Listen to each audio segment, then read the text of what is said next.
السلام علیکم۔ روضہ رسول صلی اللہ علیہ وسلم کے سامنے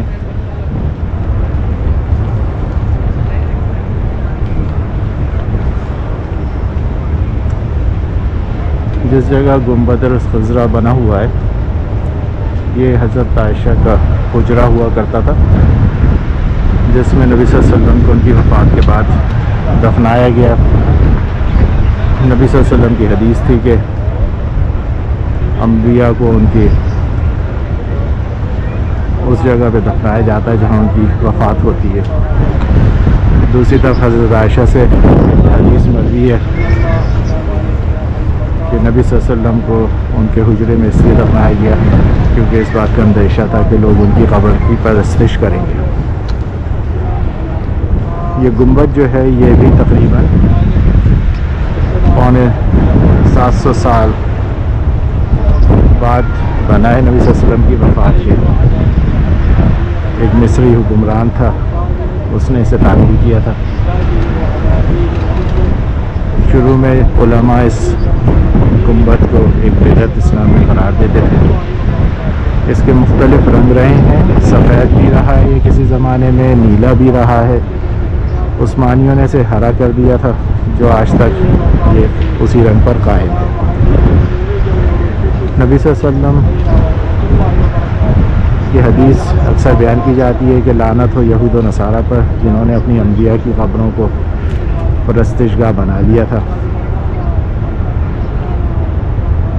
چنانچہ نبی صلی اللہ علیہ وسلم کی قبر کو اسی لیے نہیں کھولا رکھا گیا کہ کہیں لوگ اس پہ عبادت نہ کرنے لگے، لیکن گنبد بنانے کی اختراع جو ہے وہ بعد کے مسلمانوں کی سمجھ میں آئی۔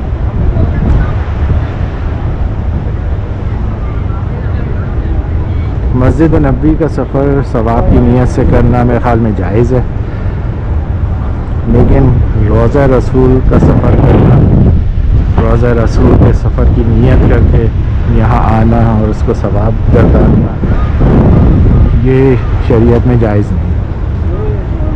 کچھ کتابوں میں جو کہ حدیث کی دویم درجے کی کتب ہیں، اس میں کچھ ایسی احادیث بیان کی جاتی ہیں کہ نبی صلی اللہ علیہ وسلم نے اپنی قبر کی زیارت کی ترغیب دی۔ دارقطنی اور تاریخ جرجان کی کچھ روایتیں ہیں۔ ایک روایت میں کہا جاتا ہے کہ نبی صلی اللہ علیہ وسلم نے کہا کہ جس نے حج کیا اور میری قبر کی زیارت نہیں کی اس نے مجھ سے جفا کی۔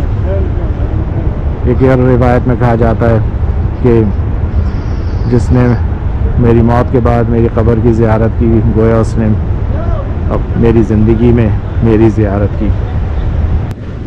ایک اور روایت تاریخ جرجان کی بیان کی جاتی ہے جس میں نبی صلی اللہ علیہ وسلم نے کہا کہ جو ثواب کی نیت سے میری قبر کی زیارت کرے گا، قیامت کے دن میں اس کی شفاعت کروں گا اور اس پر گواہی دوں گا۔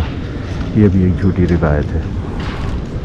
نبی صلی اللہ علیہ وسلم کو تو ہمیشہ سے اس بات کا خدشہ تھا، اور خاص طور پہ مرد کے وفات پر تو اس بات کا سب سے بڑا اندیشہ تھا کہ لوگ ان کی قبر کو سجدہ گاہ بنا لیں گے۔ تبھی ان سے معصوم صحیح حدیث میں بیان کیا گیا کہ نبی صلی اللہ علیہ وسلم نے کہا کہ لعنت ہو یہود و نصارہ پہ جنہوں نے انبیاء کی قبروں کو سجدہ گاہ بنا لیا۔ ایک ایسا نبی جو خود اس بات سے خائف ہو کہ اس کی قبر کو پوجا جا سکتا ہے اور بنی اسرائیل کی دوسرے انبیاء کی قبروں کو پوجا گیا، وہ کس طرح سے اپنی قبر کی زیارت کی طرف لوگوں کو راغب کرتا۔ سوچنے کی بات ہے۔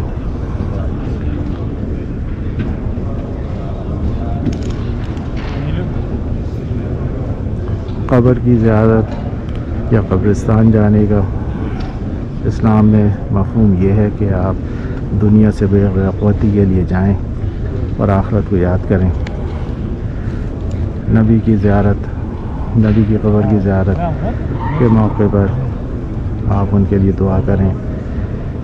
دعا کا مطلب یہ نہیں ہوتا کہ آپ ان کو سنا رہے ہیں۔ نبی صلی اللہ علیہ وسلم نے اپنی صحیح حدیث میں ہمیں پہلے ہی بتا دیا ہے کہ وہ مدینہ کی قبر میں زندہ مدفون نہیں بلکہ جنت الفردوس کے اعلیٰ مقام پر موجود ہوں گے۔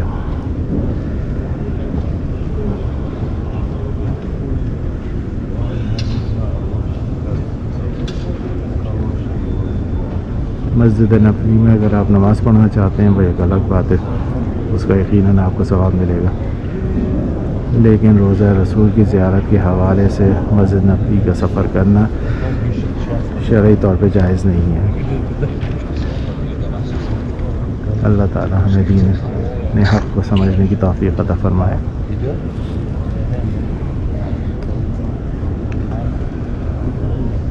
سامنے آپ کو شاید نظر آ رہا ہو چھت کی جو نچلا حصہ ہے، اس میں ابو ہریرہ، عثمان، ابو بکر، پھر اللہ، اس کے بعد محمد، علی، حسین اور ایک اور نام مجھ سے پڑھا نہیں جاتا، نظر کمزور ہے۔ بہرحال اللہ کے سامنے لوگوں کے نام لکھنا مسجد میں، یہ میری سمجھ سے باہر ہے۔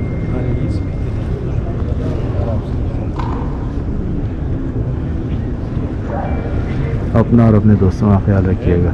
اللہ حافظ۔